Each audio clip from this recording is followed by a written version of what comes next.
First, the king, the man, the myth, the legend himself, LeBron James, signed a 2-year, $104 million contract to stay with the Los Angeles Lakers. Now, the second year of that contract is a player option. So LeBron is going into year 22, is going to play this exactly how he should. He's going to take the rest of his year on a season-by-season basis, which is the absolute smart approach. And we knew the kind of thing that stamped was the fact that the Lakers drafted Bronny James. Once the Lakers took Bronny James, it's like, yeah, LeBron's coming back to LA. He's not going to pass up an opportunity to play with his son. He's not going to pass up an opportunity to play with JJ Redick, who we know he has a very tight relationship with. And I think JJ's going to do a pretty solid job. More on that later in this segment. But this contract, in particular, the amount of money, is in the fact LeBron signed the max deal and may have to actually take a little bit less so that the Lakers avoid going into the second apron, which could cause a number of issues. That sound you hear, that thumping sound, you know what that was? That was the Lakers title window slamming shut. It's over.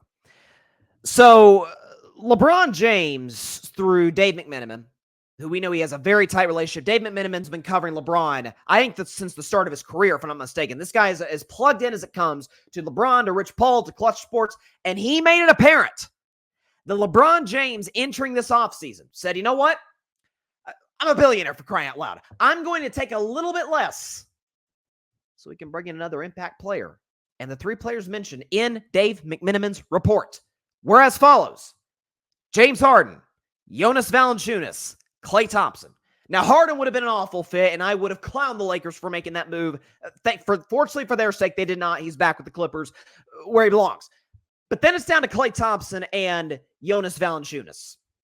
So somehow, some way, they let Valanciunas walk to the Washington Wizards, who I think are openly tanking. Even if they're not openly tanking, or at least trying to tank, they're bad enough to where they essentially can. They're maybe the worst team in basketball. They let him go there, as opposed to bringing in Jonas Valanciunas. Anthony Davis can now play the 4, which I think is more of his natural position, as opposed to the 5. But Klay Thompson's in the market. More on Klay later in the show and carving up the context. And Rob Pelinka is unable to secure a meeting with Klay. He's a meeting with his agents, one thing. He never secured a meeting with Klay Thompson. And there are a number of factors, a number of reports as to why Klay did not choose the Lakers. Some said, hey, the idea of playing with LeBron James after competing against him for years with Steph and Draymond would have felt somewhat, like, I guess in Klay's mind, somewhat of a betrayal of Steph and Klay. Although I think Draymond would have jumped at the opportunity if the moment called for it. That's beside the point. But a number of factors, Klay didn't go to the Lakers. But the fact of the matter is, while the Dallas Mavericks, while Nico Harrison, while the brass in Dallas was just absolutely putting every possible resource into getting Klay Thompson, Rob Pelinka was unable to secure a meeting with him. And Bryson, well, let's not panic. I mean, those are 3 impact players. Now, Harden would have been an awful fit, but Klay Thompson would have worked. Jonas Valanciunas would have worked, but not the end of the world for the Lakers, right? Wrong. The Lakers' starting 5, when healthy last season, were as follows: D'Angelo Russell, Austin Reeves, LeBron James, Rui Hachimura, Anthony Davis.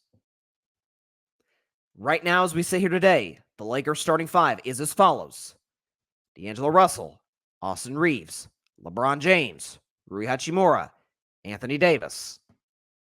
It's the same starting 5 that, while they put up one heck of a fight, got gentlemen swept in round 1 by a team that went on to immediately lose to a Rudy Gobert playoff team.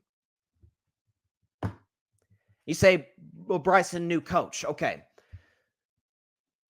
Any hope the Lakers have at competing for a title this season, I'm talking about this season exclusively, is going to hinge on 2 things.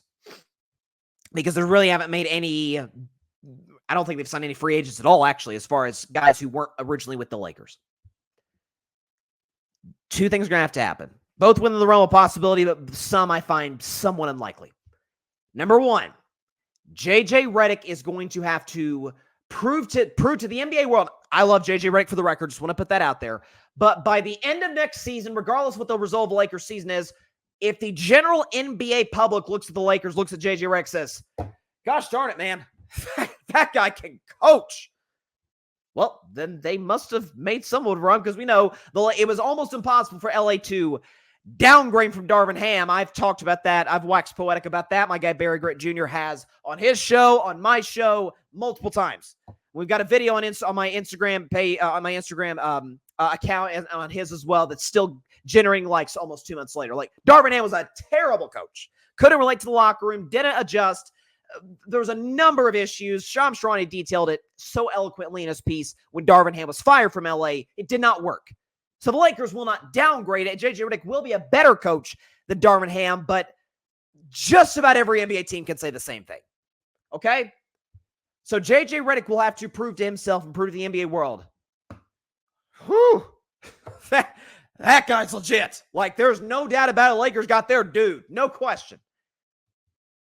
And number two, for the Lakers to somehow put themselves in the title contention in a stacked Western Conference.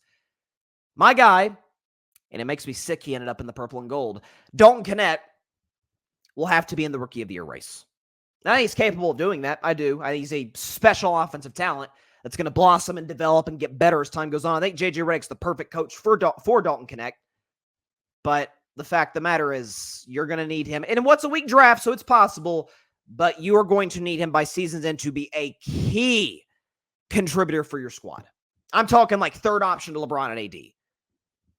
And I don't see him doing that. I love Dalton Knecht. I think he's got an excellent NBA career. May have all-star potential, but not off the bat immediately. He'll be an impact player, probably not the third option on the offense by the end of year one.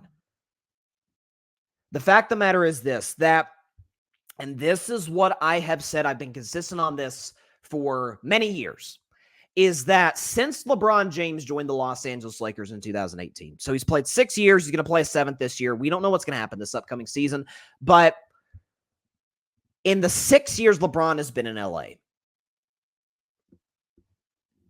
his teams, given how the season has played out as it pertains to injuries and roster construction, have been championship contenders no more than twice.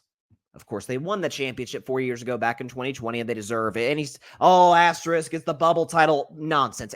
Whoever would have won that bubble title would have absolutely deserved it because those circumstances were not exactly ideal. But then again, neither was the circumstances of the entire world. It was a pandemic, for crying out loud.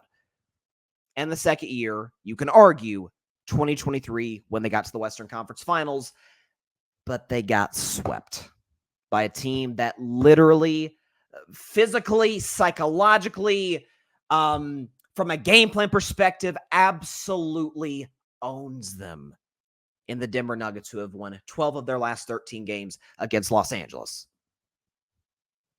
Every other year. LeBron's first year, yes, he got hurt, but that team was not beating Golden State. That was when KD was still with the Warriors. They were not beating Golden State, so they were not a contender in the Western Conference. Would have been 2019. 2021, by no fault of his own, by fault of almost exclusively Solomon Hill, the Lakers were out of title contention after LeBron got his ankle rolled. The next year, they make the Russ deal, and that season is in the gutter from the jump. They don't even make the playoffs. They sell Russ. They sell the farm basically to acquire extra assets, extra pieces to help them get to the conference finals. And then they make the key cardinal mistake that unless you are a dominant champion, you don't make. Let's run it back. Same group. Let's go. Lakers did that, and you see where it ended up for them. 7 seed. Oh, sorry. They were the 8th seed in terms of the play-in tournament. Won their play-in game, became the 7th seed, and got bounced before it could even get to a game 6.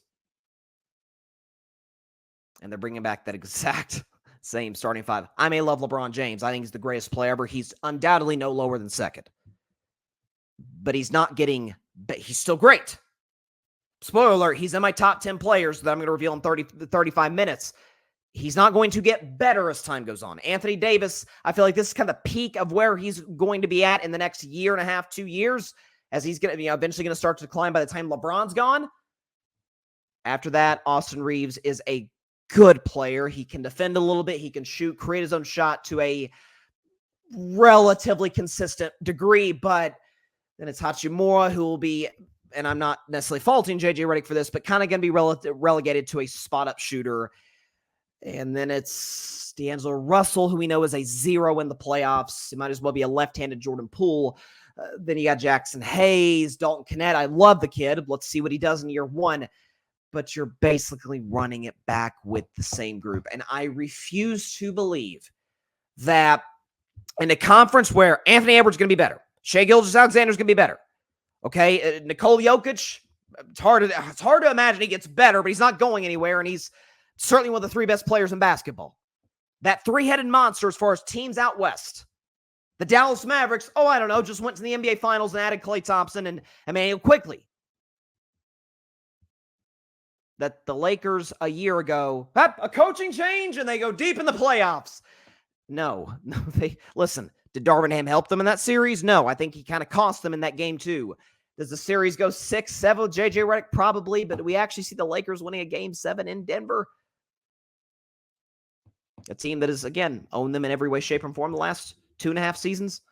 So the idea, again, LeBron staying with the Lakers was great, but it was also inevitable. And the fact that the Lakers were not able to lure in a key cog to a system that is already teetering a little bit speaks to the level of dysfunction and incompetence that the Lakers have in their front office. You can blame Rob Pelinka, and he deserves a ton of blame. Who hired Rob Pelinka? Genie Bus, Rambuses, they going anywhere? Oh, Bob Myers. Yeah, Bob Myers is going to go from the well-oiled operation run by Joe Lacob and Peter Guber with his best friend in the world, Steve Kerr, to LeBron's going to be 40, going on 41 next year. Anthony Davis is not getting younger, and our ancillary pieces are good, not great, and our ownership is an absolute clown show. So this offseason, as if we had to grade teams, obviously the Celtics, it's hard to give them an A+ because they just kept their pieces, but in that regard, you probably do give them an A+, more on the Celtics ownership at the end of the show. You give the Knicks an A for getting Mikal Bridges. You give the Sixers an A for adding Paul George. A lot of teams you can get passing grades, failing grades. Lakers at best have a D+ offseason just because they added Dalton Kennett. Okay, if you want to say J.J. Redick, C. At the very best, a C.